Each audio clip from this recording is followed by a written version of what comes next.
Hai teman-teman, kembali lagi di podcast Jurnal Aska.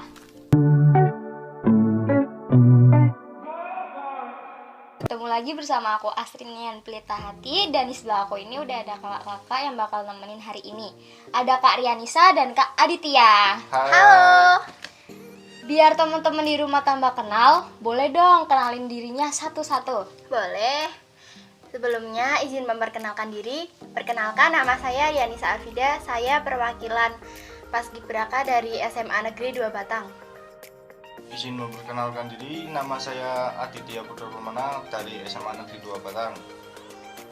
Oh ya, berarti kakak-kakak ini merupakan Purna Paskibraka Kabupaten Batam perwakilan SMA Negeri 2 Batang. Aku kan baru lihat dari sosmed, mungkin ya dari cerita-cerita tentang anak Paskibraka. Aku boleh nggak nih ngepoin dikit-dikit lah? Oh iya. Boleh nggak ya? Boleh dong. Boleh. Gimana sih ceritanya kalian ini bisa ikut Paskibraka? Kalau dari aku, awalnya itu aku kepencet sih dari grup itu. Kok gitu? Kan ada link itu di-share di masing-masing grup kelas. Terus aku nggak lihat ini tuh grup apa ya.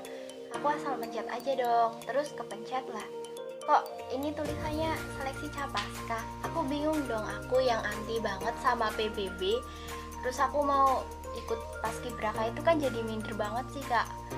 Jadi terus aku disupporteri sama PPI dari Semundu juga, disuruh ikut, dipaksa gitu. Katanya nggak apa-apa deh, ikut aja, ikuti dulu, nanti ikuti seleksinya. Kalau lolos ya alhamdulillah, berarti kamu itu bisa. Dan alhamdulillah sih lolos. Oh, berarti emang awalnya tuh iseng-iseng berhadiah gitu ya? Iya. Kalau Kak Adit sendiri? Kalau dari saya sendiri, saya waktu itu dibagikan itu link grup Capaska oleh teman saya, dan membaca itu, oh seleksi Paskibraka. Terus saya ikutlah, coba masuk dan grupnya, terus saya mengikuti dan prosedur yang ada. Terus ya seiringnya berjalan waktu ikut sampai seleksi rekrutmen sampai akhir. Dan akhirnya lolos ya? Ya, Wah, hebat alhamdulillah. banget. Sekarang masih sibuk apa nih? Kalau aku sibuk apa ya di rumah? Sibuk jadi baby sister kayaknya. Kok gitu? Punya adik? Iya, punya sih ponakan. Oh, Biasa kan kalau punya ponakan siapa lagi Bener. kalau bukan enak ya, kayak lucu ngemis-ngemisin gitu buat mainan. jadi musuh Kak di rumah. Waduh. Kalau Kak Adit? Kalau saya sendiri tiap harinya waktu kegiatan sore latihan basket gitu. Mau ikut basket juga? Iya, ikut basket di SMA juga, di sekolahan. Berarti emang lagi ini masih sibuk basket ya, fokus ke basket. Nah, itu teman-teman dari awal mereka tuh entah dari iseng-iseng atau apa, tapi ternyata mereka tuh emang berpotensi, nyatanya mereka lolos. Nah, gimana sih, ceritain seleksinya tuh gimana gitu loh. Dari Kak Adit aja ya mungkin. Kalau pengalaman saya sendiri waktu seleksi itu, pertama pendaftaran online, ada dikasih link pendaftaran, ya menyiapkan berkas-berkas yang ada, terus di scan dan mengirim video PBB lah sama video bakat gitu. Terus habis itu kalau sudah lolos dari verifikasi atau seleksi online-nya itu, nanti tahap berikutnya seperti kesamaptaan, ada lari ya, push up, sit up gitu, dan PBB.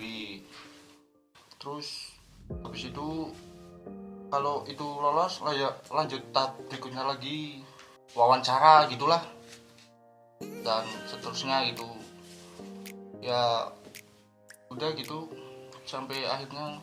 Oh, berarti emang ini tuh fisiknya tuh bener-bener diuji ya, kalian bisa atau enggak. Nah, ada nggak sih yang waktu seleksi gitu tiba-tiba pingsan atau apa gitu? Banyak ya? Iya, banyak. Banyak banget. Kan ada juga sih. Ini tuh bukan soal PBB bukan juga soal fisik kak, tapi juga tinggi badan. Oh gitu. Keidealannya itu juga bisa diukur. Kalau tinggi badannya kurang ya kurang. Bener sih, aku juga lihat teman-teman anak basket itu tinggi-tinggi sih, jadi kalau di dekat mereka tuh insecure gitu ya kan. Aku langsung kayak, hah, gimana sih perasaan kalian waktu kalian tuh lolos keterima gitu loh jadi anggota paskibraka? Perasaannya itu tentu saja seneng, bahagia banget, terharu, terus kayak masih nggak nyangka aja gitu loh kak, kayak aku yang nggak punya apa-apa, kayak nggak punya bakat apa-apa kok bisa sampai sini, itu bisa bahagiain orang tua juga kan. Bener sih. Kalau Kak Adit? Ya seneng campur terharu lah istilahnya gitu.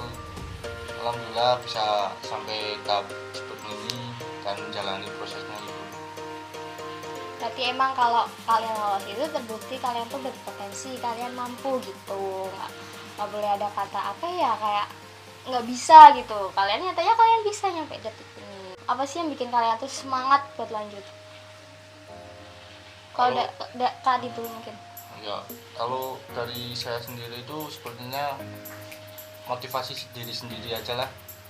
Sebenarnya kita karena udah terlanjur daftar dan terus masa mau berhenti sampai di tengah jalan aja. Sama sih sebenarnya kan, udah sampai tahap sini terus masa mau berhenti gitu aja. Yang daftar itu kan banyak ya kak, ratusan orang dari berapa di Kabupaten Batang itu, banyak juga yang nggak lolos. Temen aku juga punya bakat PBB nggak lolos, kan kayak sakit banget nggak sih? Sedangkan aku yang nggak bisa PBB malah lolos, jadi kalau nggak lanjut itu kayak sia-sia gitu ya, gitu aja sih. Bener sih. Ya aku kan kayak kata aku tadi kan, aku sering lihat dari status, dari dengar-dengar juga kalau latihannya tuh bener-bener berat gitu kan. Boleh dong diceritain latihannya gimana? Jadi ya kayak aku nggak kepo, kayak cuma denger-denger gitu. Dari Kak Adit aja ya mungkin. Mungkin kalau pada waktu latihan ya emang sih berat kak, karena panas gitu, terus kita panasan keringetan, wah gerah banget itu. Terus disuruh lari-lari gitu, suruh ya push up, sit up, senam gitu. Taruh di sana, habis itu langsung ke materi lokalnya, maksudnya PBB gitu buat latihannya. Ya kalau gimana beratnya itu ya karena apa ya, panas. Berarti itu tuh latihannya tuh rutin setiap hari? Iya, Cuma 2 minggu ya kita karena latihan. ya, pada waktu itu pandemi gitu Kak. Betul. Kayak waktu kalian bener-bener sibuk buat latihan, gimana sih cara bagi waktu? Misalkan kayak bagi buat belajar, buat latihan, terus atau lainnya gitu. Kalau dari aku kan, kita itu udah izin sama wali kelas, terus diberi surat juga kan Dit? Iya, Ya diberi surat dari sananya. buat izin. Nah, tapi Dispen. kata gurunya itu disuruh absen malam. Bisa login kan 24 jam itu kak. Terus ya udah, kalau aku loginnya itu pulang dari latihan sambil baca materi. Terus kalau malam, kalau nggak terlalu capek ya ngerjain tugas aja yang mudah-mudah dulu. Itu aja sih. Berarti emang diberi keringanan ya. Ya. Kalau Kak Adit? Kalau dari saya sendiri hampir sama, cuman kalau untuk kerjain tugasnya saya ditunda setelah selesai pralatihan gitu. Udah gitu. Ya berarti itu latihannya bener-bener rutin ya, selama 2 minggu? Selama 2 minggu. Oh ya, gimana sih tips kalian cara bagi waktu kalian tuh bener-bener sibuk latihan, entah itu belajar, entah itu bagi waktu buat latihan, entah itu buat eskul lain. Kalau dari aku, itu kan kita udah diberi dispen ya kak, terus izin sama wali kelas ya, kita disuruh loginnya itu malam kan, karena itu 24 jam ya. Kalau ada waktu login, terus kalau waktu istirahat juga kadang sih aku login ya. Tapi kalau untuk mengerjakan tugas paling yang mudah-mudah dulu lah. Kalau untuk yang praktek itu ya nanti habis latihan lah. Kan capek banget sih kak. Bener, emang diberi keringanan dari sekolah ya kan, Iya. namanya juga membawa nama baik sekolah gitu. Kalau Kak Adit? Kalau dari saya sendiri sekilas sama dengan Kak Ria Lisa, cuman ada bedanya sedikit. Kalau untuk eskul kadang saya berangkat kalau yang nggak capek gitu, karena kan kalau peralatan itu pulangnya itu sore kadang, ya habis itu kadang kalau disuruh berangkat pelatih ekstra gitu, kalau seperti kan saya kan ikut basket itu, kalau disuruh berangkat ya kadang berangkat kadang tidak, karena mungkin waktunya nggak nyampe gitu. Tapi itu pernah waktu 2 minggu itu berangkat? Pernah Saya basket? pernah Gila, 2 nggak kali. punya capek ya teman-teman, bener-bener hebat banget nih Kak Adit. Kalau aku mungkin pulang-pulang udah tepar, udah Sama nggak sih tahu. kak, aku juga tepar. Ya kan? Soalnya sih emang nyampe sore kan? Iya. Berarti dengar-dengar juga kan dibentuk barisan 17, 8, 8, 45. Waktu penugasan, ceritain dong. Ceritanya itu waktu gladi bersih apa kotor itu Ya kita diberi bersih waktu itu diberi formasi. ya diberi formasi, dibentuk. Latihan itu habis gladi bersih ya. Ya Habis itu gladi bersih itu latihan membentuk formasi. Jadi cuma 2 hari kalau nggak salah. ya 2 hari. Kita latihan itu sampai maghrib, itu sampai pulang maghrib. Terus itu kan gladi bersih, besoknya latihan sampai jam 12 siang. Jam Ya, 12 jam 12 siang, siang. terus waktunya itu buat istirahat. Kan nanti yang rumahnya jauh itu di penginapan. Oh, ada penginapan. Iya, ada di penginapan. Tapi kalau yang rumahnya deket ya di rumah masing-masing. Jadi jam 12 tuh pulang, istirahat sebentar buat persiapan. Nah, tuh langsung pada berangkat ke penginapan. Gladi bersih itu kita diberitahu buat ubah formasi dari yang sebelum-sebelumnya kita latihan. Jadi formasinya itu beda sama tahun-tahun sebelumnya, Kak. Oh gitu. Yang barisan 17 itu 12 orang, 8 pasukan 8 itu 8 orang, pasukan 45 itu 12 orang. Nah, di situ kita semua dikumpulin, ya terus dipilih sama pelatihnya yang ini cocok masuk ke barisan mana nih, cocok ke pasukan mana gitu. Terus udah masuk di bagian pasukan 45, 8 dan 17 tuh. Nah, terus kita latihan yang itu ya, yang cadangannya itu ada yang cadangan, ada yang jadi Ya, ada. pasukan upacara gitu. Nah, terus kita latihan sampai maghrib ya kak, iya sampai maghrib. Terus itu cuma kan 1 hari, kalau nggak 1 hari ya setengah hari, kita terus 2 hari lah. ya setengah hari, terus besoknya juga setengah hari, jadi 1 hari. Iya Iya gitu ya, bener. Oh, berarti emang berubah ya dari tahun sebelumnya, soalnya kan ini emang pandemi gitu Iya. ya. Tapi bersyukur banget sih udah diusahakan gitu sama Disparpora biar ada penugasan. Soalnya kalau tahun sebelumnya itu kan cuma berapa orang itu? 9 ya? iya itu 9. buat pasukan pengibar saja, nggak ada pengiringnya. Jadi emang ini lumayan lah ya bisa ikut gitu, jadi biar ada pengalaman juga kan. Iya sih. Oh ya, tadi dengar-dengar kan Kak Adit ikut basket nih. Iya. Ada nggak sih eskul lain yang diikuti di SMA Negeri 2 Padang selain basket? Saya hanya ikut ekstra basket ya. Berarti cuma fokus basket sama pengerai paskib ya. Iya.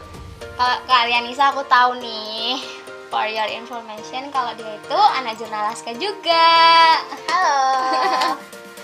Tuh kan, anak jurnal Laska tuh emang cantik-cantik ya kan? Tapi aku nggak cantik. Cantik dong. Cantik Masa kayak deh, gini kan nggak cantik? kan cewek. Oh ya, selain jurnal Laska ikut apa dong? Ikut ekstra pick air, Oh, berarti Pick Air sama jurnal jurnal Laska.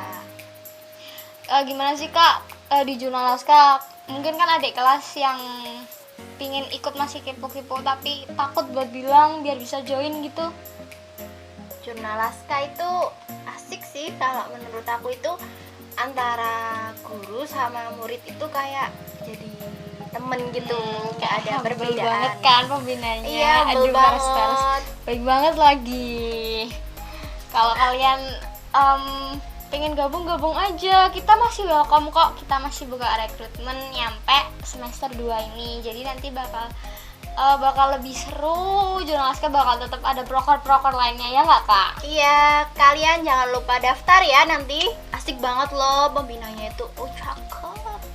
Jurnalistika itu sangat menginspirasi mungkin bagi saya sendiri ya, karena memberi mewawancarai semua orang yang dipanggil gitu, mungkin Jadi- dari pengalaman yang diceritakan ya.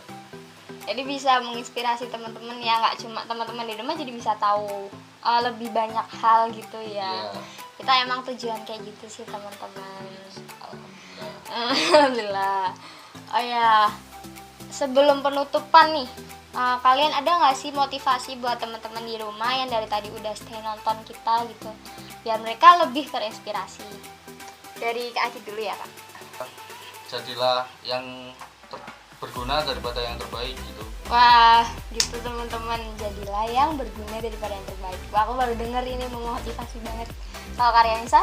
Kalau aku motivasinya itu dari diri sendiri, jangan minder, percaya diri, dan terus berusaha dan ikhtiar. Bedanya apa ya usaha sama itu? Ya intinya gitu ya teman-teman, karena dari awal kayak yang kita bilang, PD itu emang penting. Jadi kayak semua yang, tapi kalau kelewat PD juga nggak bagus ya Kak. Iya. Ya, betul, karena betul. sesuatu yang berlebihan itu nggak baik, Kak. Betul. Terima kasih udah mau datang ke Jurnalaska pada hari ini. Sama-sama, Kak Astrid. Ini kan udah 2022 nih. Ada nggak sih harapan kalian buat SMA Negeri 2 Batang atau buat Paskibraka di SMA Negeri 2 Batang khususnya? Harapannya tentu ada dong, Kak. Ya, semoga aja Paskibraka di Kabupaten Batang, di SMA Negeri 2 Batang dan SMA Negeri 2 Batang sendiri semoga menjadi lebih baik, lebih jaya, lebih makmur dari tahun-tahun yang sebelumnya. Kalau di tahun ini, tahun 2022 ini harus lebih baik daripada tahun sebelumnya, itu menjadi lebih baik lah. Bener. Oke, itu teman-teman, makasih yang udah nonton dari awal. Pasti penonton setia jurnalistik ini, makasih banget buat kalian. Terus sekali lagi makasih buat kakak-kakaknya, semoga lebih menginspirasi teman-teman di rumah. Diingat ya kata-kata kakak-kakak tadi. Tetap jaga kesehatan, jangan lupa like, comment, subscribe, and share. Dadah!